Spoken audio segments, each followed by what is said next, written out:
कारंजा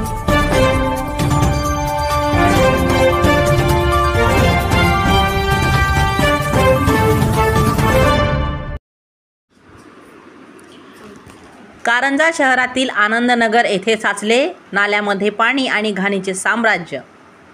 नगर परिषद कारंजा देईल का याकडे लक्ष की करेल दुर्लक्ष? महाराष्ट्र न्यूज 24 लाईव्ह विशेष प्रतिनिधी पद्मा मोहोळ।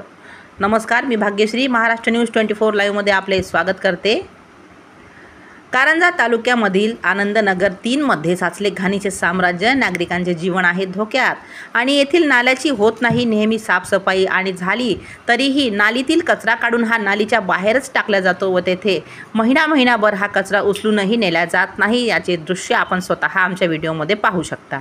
अतिघाणीमुळे येथील नागरिकांना साथीचे आजार होणे टाळताच येत नाही आणि या घाणीमुळे नागरिकांना आजाराची साथ व रोगाची लागण झालेलीच आहे। ही लागण प्रत्येक घरामध्ये आढळून येते आहे।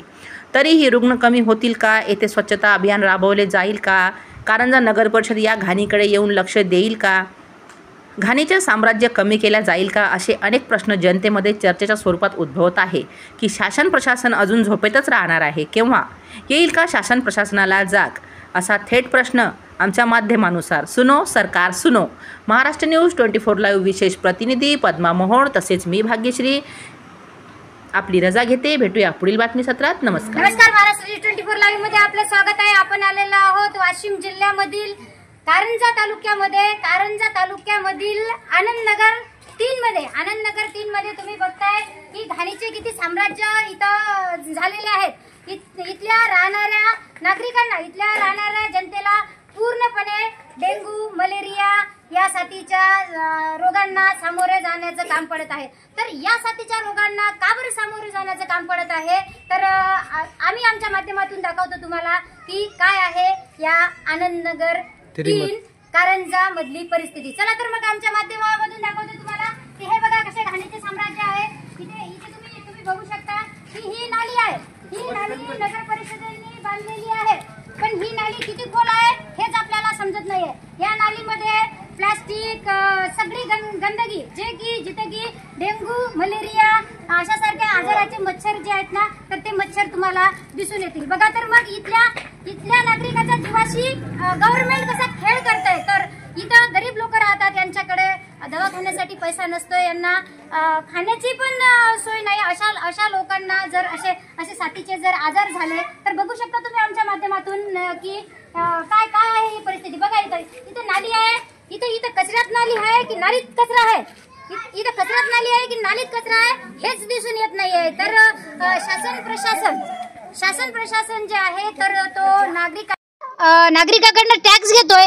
नागरिकाच्या टॅक्सनीच इथं जो निधी येतोय त्याच्या नालीचे बांधकाम वगैरे करतायत, पण इथं सगळी जनतेच्या पैशाची नासाडी होताना दिसत आहे। तर अशा तळागाळातील लोकांना सरकारने सहकार्य करायला पाहिजे आणि इथली सफाई व्हायला पाहिजे आणि हे जे इथे जे राहणारे जे नागरिक आहेत यांचे जीव वाचवायला पाहिजे।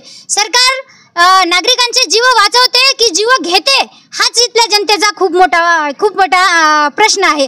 तर चला आपण विचारूया काही नागरिकांना प्रश्न। काका, नाव सांगा तुमचं प्रथमतः? शेख बब्बू। तर इथे जी ही गंदगी आहे तर या गंदगीचा तुम्हाला मलेरियाने बिमार आहेत, 2-3 लेकरं मलेरियाने बिमार आहेत। तर तुम्हाला या गंदगीची खूप नाला वगैरे उपसायला येत नाहीत का? नाही येत, महिनाभर एक बार येते सिरप। नाल्या उपसायला कोणी येत नाही, तर महिन्याभरातून एखाद्या वेळेस आले तर आले आणि नाल्या उपसून नाल्याचे जे कचरा आहे तो नालीवरच ठेवून देतात, भरून पण नेत नाहीत। तर अशा तळागाळातील लोकांना गव्हर्नमेंटने सहकार्य करायला पाहिजे। म्हणूनच आम्ही आमच्या माध्यमातून गव्हर्नमेंटला सांगत असतो, सुनो सरकार सुनो।